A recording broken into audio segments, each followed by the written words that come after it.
ഇന്ന് ഗുരുവായൂർ ഏകാദശിയാണ്. പുലർച്ചെ മുതൽ ക്ഷേത്രത്തിൽ വലിയ തിരക്കുണ്ട്. ഹൈക്കോടതി നിർദ്ദേശമനുസരിച്ചുള്ള ചട്ടങ്ങൾ പാലിച്ചാണ് എഴുന്നള്ളിപ്പ് നടന്നത്. ഉച്ചയ്ക്ക് 2 മണിവരെ സ്പെഷ്യൽ ദർശനം ഉണ്ടാകില്ല. നട നാളെ രാവിലെ 8 മണി മുതൽ തുറന്നിരിക്കും. രാജു ഗുരുവായൂർ ചേരുന്ന വിവരങ്ങളുമായി. രാജു, ഏകാദശി തൊഴാനായി വലിയ തിരക്കുണ്ടല്ലോ, അവിടെ എന്തൊക്കെയാണ് വിവരങ്ങൾ? അശ്വതി, വിശ്വപ്രസിദ്ധമായ ഗുരുവായൂർ ഏകാദശിയാണെന്ന് വലിയ ഭക്തജനക്ക് പ്രതീക്ഷിക്കുന്നതിനാൽ ഭക്തർക്ക് ഉള്ള ക്യൂ സംവിധാനം ക്രമപ്പെടുത്തുന്നതിനും ഗുരുവായൂരപ്പനെ തൊഴുത് വണങ്ങാനുള്ള, അതായത് ദർശനത്തിനെയാണ് ദേവസ്വം പ്രഥമ പരിഗണന നൽകുന്നത്. അതുകൊണ്ട് തന്നെ രാവിലെ 6 മണി മുതൽ ഉച്ചയ്ക്ക് 2 മണി വരെ VIP ദർശനമോ സ്പെഷ്യൽ ദർശനമോ അനുവദിക്കില്ല.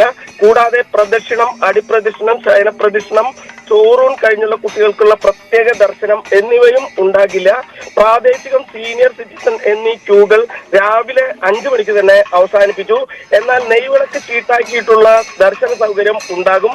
ഇന്നലെ പുലർച്ചെ നിർമ്മാല്യത്തോടെ തുറന്ന നട നാളെ രാവിലെ, അതായത് ഡിസംബർ 12 രാവിലെ 8 മണി വരെ തുടരും എന്നതാണ് മറ്റൊരു പ്രത്യേകത.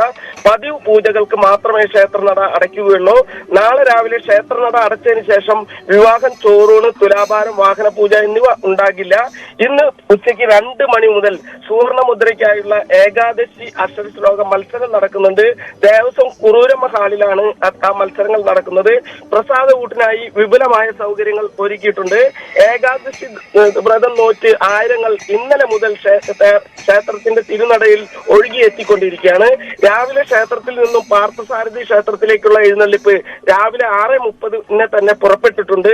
രാവിലെ 9 മണിക്കുള്ളിൽ ഗുരുവായൂരപ്പ സന്നിധിയിൽ തിരിച്ചെത്താവുന്ന തരത്തിലാണ് ക്രമപ്പെടുത്തിയിട്ടുള്ളത്. ഹൈക്കോടതി നിർദ്ദേശമനുസരിച്ചുള്ള ചട്ടങ്ങൾ പാലിച്ചുകൊണ്ടാണ് എഴുന്നള്ളിപ്പ് നടന്നത്. സാധാരണ 3 ആനകൾ എഴുന്നള്ളിപ്പിന് പങ്കെടുക്കാറുണ്ട് എങ്കിലും ഇക്കുറി ഒരാനയെ മാത്രമാണ് പങ്കെടുപ്പിച്ച് എഴുന്നള്ളിപ്പും നടക്കുന്നത്. അതുപോലെ ഹൈക്കോടതി ചട്ടങ്ങൾ പൂർണ്ണമായും പാലിച്ചുകൊണ്ട് വളരെ ശാന്തമായാണ് ഇപ്പോൾ എഴുന്നള്ളിപ്പുകളും നടന്നുകൊണ്ടിരിക്കുന്നത്. അശ്വതി. ശരി, രാജു ഗുരുവായൂരാണ് വിവരങ്ങൾ നൽകിയത്.